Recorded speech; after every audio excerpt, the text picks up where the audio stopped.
దాశరథి కరుణాపయోనిధి.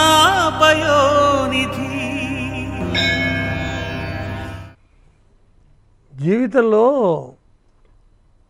జంతువులకు కూడా పొగరుంటుంది. మనం జంతువులమే, అది వేరే విషయం. జంతువునాం అన్నాడుగా ఆదిశంకరుడు. ఒక్కొక్కడికి మరి ఆ మాటలోనే, ఆ చూపులోనే, ఆ చేతల్లోనే వాడికి ఎంత పొగర్రా ఇట్లా మాట్లాడుతున్నాడు. వాళ్ళ కోసం చెప్పాడండి. ఇంకో పద్యం చెబుతున్నాడు, చాలా గొప్ప పద్యం ఇది. ఒక్కొక్కసారి కనీసం పోనీ రోజు కాకపోయినా తప్పుడు పనులు చేసినప్పుడు, పాప పనులు చేసినప్పుడు, లేదా పాపపు పనులు చేసేటువంటి వాళ్ళను చూస్తున్నప్పుడన్నా గనక ఈ పద్యాన్ని కనుక ఒక్కసారి మనసులో అనుకుంటే మనం కొద్దిగా జాగ్రత్త పడతాం. ఏమంటున్నాడంటే, పరధనముల్ హరించి పరభామలనంటి పరాన్నమభినన్ మురిపమెగాని. ఏంటండి అసలు పొద్దున్న లేస్తే వాడు హరిశ్చంద్ర నాటకంలో కూడా నాటకం అంటే నటులకు నాటకాలు గుర్తొస్తాయి. మరి మునివరా లోకమెల్ల ధనమూలముగాన తజ్జనులు పరార్థ సంగ్రహణ సాధనముల్ పరికించుచుంద్రు.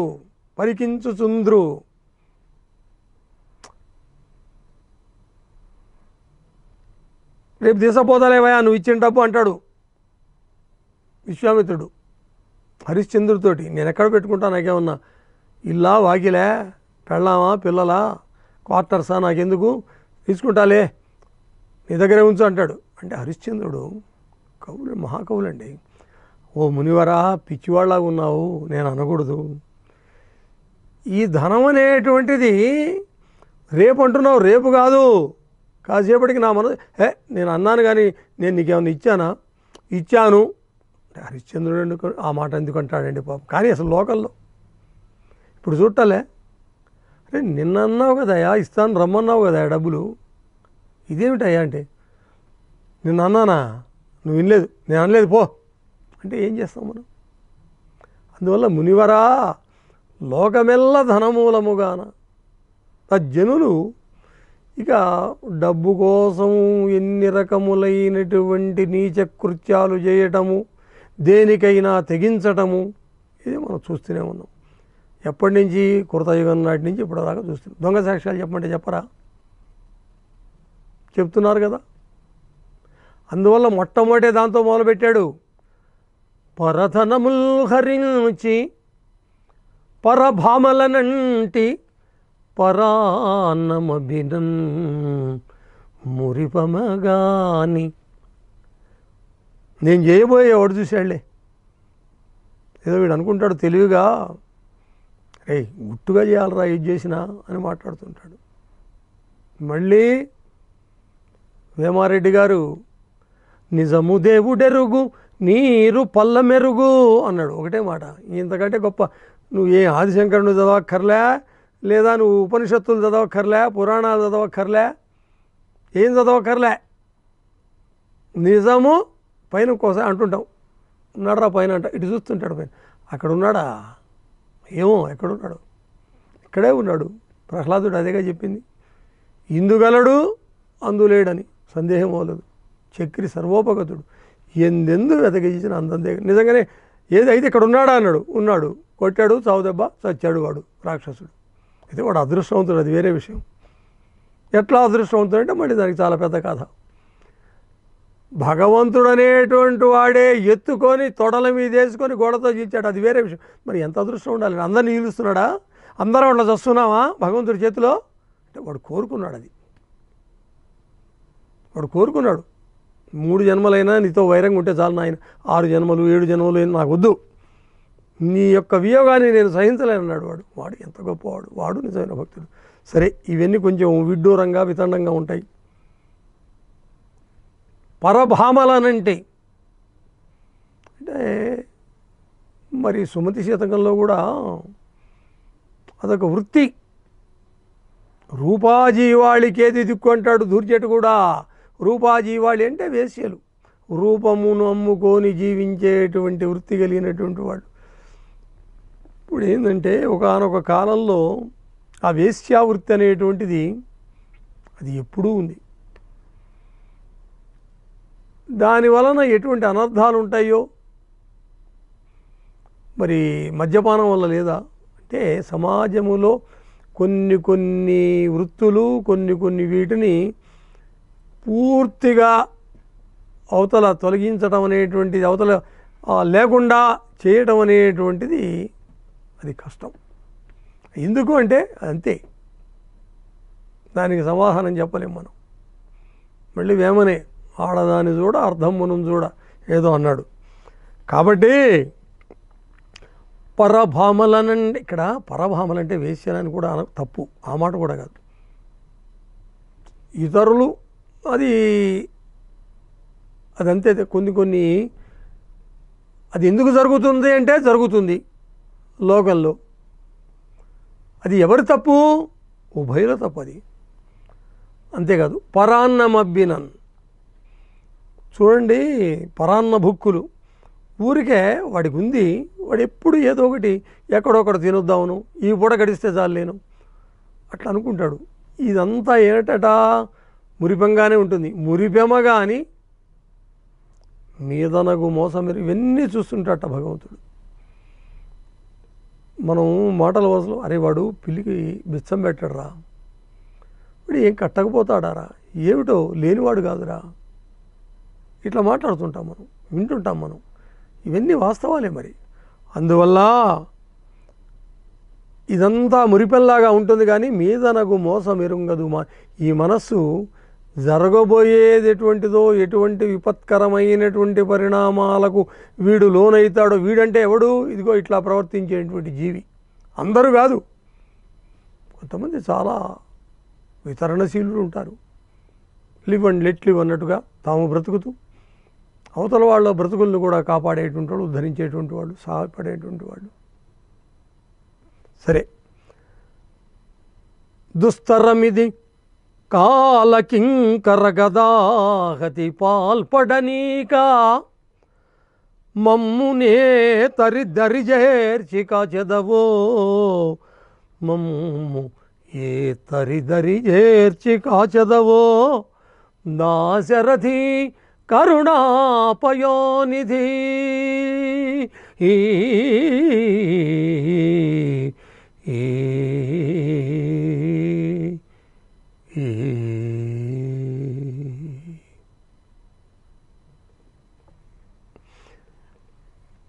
ఏ తరిదరి ఏంది అంటే ఏ సమయంలో దగ్గరకు తీస్తావో. ఒక్కొక్కసారి చూడండి తొందరగా ఆదుకోడు, అదొక పరీక్ష. నిజానికి పాపాలు చెయ్యకుండా తొందరగానే అవతల వాడిని ఉద్ధరించవచ్చుగా. నిజంగానే భగవంతుడు వీడిని కాపాడాలి అని అనుకున్నప్పుడు అట్ట చేయడు. వాడు చెప్పినట్టు, దుర్జడి చెప్పినట్టు. అంత మహాభక్తుడు, అంత గొప్ప కవి, ఎప్పుడు ఆయనకు జ్ఞానోదయం? ఆ కాళహస్తీశ్వర కాయల్గాచే వధూన ఖగ్రములచే కాయంబు వక్షోజముల్ రాయన్ రాబడి రొమ్ము మన్మథ విహార క్లేశ విభ్రాంతిచే ప్రాయం బాయను పట్టగట్టె తల చెప్పన్ రోత సంసారమే చేయంజాల విరక్తు చేయగదవి. విరక్తుని చేయాలట. ఇవన్నీ అయిన తర్వాత వేమన గారు కూడా చాలా ఇటువంటి పద్యాలు, వేదాంత వాసన విలసితమైనటువంటి బ్రహ్మాండమైనటువంటి పద్యాలు. ఒక్క వేమనే కాదు, తెలుగు కవుల్లో చాలామంది చెప్పారు. మనసు కావాలి, మనసు లేకుండా నువ్వు ఏది చేసినా వేస్ట్ అన్నాడు. వృధా. వెన్నెల కంటి జక్కన్న అంత గొప్ప మాట అన్నాడండి. మోక్షార్థమౌ భక్తికిన్ మనసే మూలము నీదు భక్తునకు కృష్ణ దేవకీ నందన. కొన్ని శతకాలు పూర్తిగా దొరకటంలే, అదొక ప్రారంధం మనకు. వాటి మీద పరిశోధన చేసేటువంటి వాళ్ళు తక్కువైపోతున్నారు. పెమ్మయ్య సింగధీమణి అద్భుతమైనటువంటి శతకం, అన్ని పద్యాలు దొరకటలే. కాబట్టి అయ్యా మమ్ము ఏ తరి దరిజర్చిగా చదవో. అంతేకాదు ఒక మాట అన్నాడు ఇక్కడ, కాలకింకర గదాహతి. వాళ్ళు కొట్టడం ఎట్ట కొడతారు, మామూలుగా కొట్టరు. ఆ కాలకింకరులైనటువంటి గదాహతి కొట్టాడంటే మళ్ళీ ఇక అందులో వాళ్ళు అసలు మనం ఏమంటుంటాం ఒక్కోసారి మాటలు మాట్లాడేటప్పుడు, వీడు యమదూతలు కూడా అట్లా కొట్టరా, అట్లా కొట్టారు వాడిని. ఎవరు కొడతారు అట్లా మామూలుగా మనకు తెలుసు ఎవరు కొడతారో అట్లా. కాలకింకర గదాహతి పాల్పడనీక మమ్ము ఏ తరి దరిజర్చిక చదవు. అయ్యా అంటే ఇంతకు ఏం లేదండి, ఈ మనస్సును జయించడం కష్టం అండి. అందుకే మనసే మూలము నీదు భక్తునకు అన్నాడు త్యాగరాజు గారు కూడా. మనస్సు హిందోళ రాగంలో చాలా గొప్ప కీర్తన. ఈ మనస్సు అనేటువంటి దానిని నిలిచేటట్లుగా చేయవయ్యా ఓ రామా. నిలిచేటట్లుగా చేయటమేది, నువ్వు ఎందుకు నిలపలేవు? నిలపగలిగితే నేనే దేవుణ్ణి. మరి నిజానికి ఏదో మామూలుగా వినటానికి చమత్కారంగా అనిపిస్తుంది, నిజంగా అంతా భగవంతుడి యొక్క వశమే. అసలు రిమోట్ కంట్రోల్ అక్కడే ఉంది. ఒక్క క్షణం చాలు ఈ సృష్టి అంతా కూడా అల్లకల్లోలం కావటానికి. సృష్టి చేయాలంటే మళ్ళీ ఆయన సృష్టి చేస్తాడు, అది అట్లా పెంపొందించుకోవాలంటే జీవితం కూడా అంతే కదండి. ఉన్నదంతా పోగొట్టుకోవడానికి ఎంతసేపు కావాలి, ఆర్జించుకోవడానికి చాలా కాలం పడుతుంది. అలా ఈ విషయం మనసుకు తెలియదు. ఈ మానసము ఈ మోసమైనందుకన్నాడు, ఈ మోసమే మరిది. ఒక చీకటి కమ్ముతుంది మనకు. ముసల్తనాన్ని ఒక పులితోటి పోల్చారు. అంటే అంత భయంకరమైనది పులి. సామాన్యంగా అది భయంకరంగా వేటాడటం ఏంటంటే మిగతా వాటిలో కాదు, భయంకరంగా వేటాడుతుంది. అట్లాగే ఈ దశలు దాటి పెద్దవాళ్ళు అయిన తర్వాత దుర్జటి కూడా చెప్పాడుగా, చిత్ర విచిత్రమైనటువంటి రీతులతోటి ఈ శరీరం కష్టాలు పడుతుందట. వింతల్ మేనచరించనప్పుడు అన్నాడు. ఈయనలే, ఈయన కూడా అన్నాడుగా, ముప్పున కాలకింకరులు ముంగిట వచ్చిన వేళ, రోగములు గొప్పరమైనచో కఫము కుత్తుక నిండిన వేళ. అసలు మొట్టమొదట అంటే ప్రారంభం ఎప్పుడవుతుందంటే ఇంకా త్వరలోనే టికెట్ తీసుకోబోతున్నాము. టికెట్ తీసుకోవటం అంటే ఈ లోకాన్ని వదిలి వెళ్ళిపోతున్నాము అంటే ముందర వాడు మంచాన పడ్డాడు అంటాం. మంచాన పడ్డాడు అంటే ఏందనమాట, అవయవాలన్నీ సక్రమంగా పనిచేయనియద్దు ఈ శరీరం. ఏమవుతుంది, ముందర కఫం, గొంతుకు అడ్డం పడుతుంది, మాట రాదు.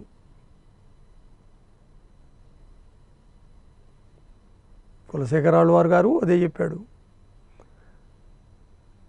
కఫము కుత్తుకనిండిన వేళ, తర్వాత ఏంది, 2 రోజులు కూడా వస్తాడు ఎవడొకడు బాంధవులు కప్పిన వేళ. రామదాస్ గారు అన్నమాట. అప్పుడు నిన్ను స్మరించేటువంటి ఆలోచన అదే మోసమిరుంగదు మానసంబు. కాబట్టి ఓ రామా, గొంతెత్తి మాట్లాడగలిగినప్పుడు, పాడగలిగినప్పుడు, ఆడగలిగినప్పుడు, నిన్ను వేడగలిగినప్పుడు శక్తిని నేను ఆ శక్తి కాదు, ఆ బుద్ధిని చూడండి. అస్సలు తీరటం లేదండి ఈ మధ్య. మార్నింగ్ వాక్ చేయలేకపోతున్నాను అంటాడు. అంటే ఉదయం నడిచేటువంటి నడక. ఏమిటి ఆ మాట వినటానికి కొంచెం విడ్డూరంగానే ఉంటుంది. అంటే అట్లా మాయలో పడ్డాడనమాట. అందువల్ల వీటినన్నింటినీ జయించడం కష్టం. కాబట్టి యమలోకానికి పోయిన పాపాలు చేసి యమలోకం పోవటం తప్పదు. యమలోకానికి పోయిన తర్వాత వాళ్ళు గదలెత్తి కొట్టుళ్లకు ఈ హూనం అవుతుంది. కాబట్టి అవన్నీ అడుసు తొక్కనేలా, కాలు గడగనేలా. స్వామి కాబట్టి నన్ను అటువంటి దుష్కార్యముల వైపు, ఏ దుష్కార్యాల వైపు? ఇవే, ఇతరుల ధనం వద్దు, ఇతర స్త్రీల మీద ఆలోచన వద్దు. శేషప్ప కవి ఇంకా చాలా గొప్పగా చెప్పాడు. నాకు మాట్లాడితే పరస్త్రీల మీదకే మనసు పోతుందని చెప్పాడు. ఎంత గొప్పవాడు చూడండి. గొప్పవాడు అంటే ఏంది? సత్యవాది. ఆ మాట అందరూ చెప్పలేరు. ఆ మాట దుర్జనుడు కూడా గొప్పవాడే. మరి ఒప్పుకున్నాడు, జీవితంలో నేను చేసినటువంటి దుష్కృత్యాలు ఇవి, నేను ఒప్పుకుంటున్నాను. సామాన్యం ఏంటంటే గొప్పవాళ్ళు చేసిన తప్పులు ఒప్పుకోరు, బుకాయిస్తారు పైన. నువ్వు బుకాయించినా అక్కడ బుకాయించలేవుగా. కాబట్టి ఓ దేవా, నరకంలో పడకుండా నన్ను ఎప్పుడు ఏమన్నాడు? ఏ దరి చేర్చి ఆలస్యం చేయవాకు. అంటే నువ్వు గనక అప్పుడప్పుడు మమ్మల్ని కాస్త కనిపెట్టకపోతే మేము తప్పుడు పనులు చేయటం ఖాయం. అదే అందుకనే తల్లి, తండ్రి, గురువు వీళ్ళ యొక్క అజమాయిషి ఉండాలి. వీడు ఏమవుతుందంటే, మనం సరైన చెకప్ లేదురా, వాడికి పర్యవేక్షణ లేదు, ప్రారంధం కొద్ది. ఇప్పుడు ఏమవుతున్నది, వాడికి 5 ఏళ్ళు రాకముందే తీసుకుపోయి ఎక్కడో పడేస్తున్నాం. గురువులు అనేటువంటి వాళ్ళు ఇదేమన్నా ఆనాటి వెనకటి రోజులు ఆశ్రమాలు కాదు కదా. అందుకనే చమత్కారంగా నేనే చెప్పాను, 3 ఏళ్ల బుజ్జిగాడికి ఏడాదికి లక్షలు ఫీజులు ఏంటి? ఇదంతా అసలు పైన మాతృప్రేమ, పితృప్రేమ వాడు ఎప్పుడు అనుభవిస్తాడు? కాబట్టి ఓ దేవా, ఓ రామా, నన్ను మాత్రం ఇటువంటి దుష్కార్యముల పాలి పడనీయకుండా సంపూర్ణముగా రక్షించవలసినటువంటి బాధ్యత నీదేనయ్యా, నన్ను కాపాడు ఓ దశరథ రామ అంటున్నాడు కంచర్ల గోపన్న గారు.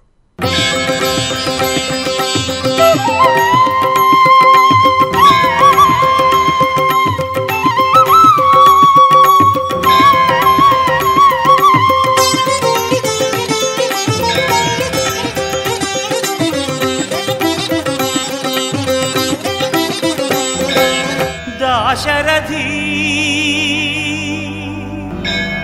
కరు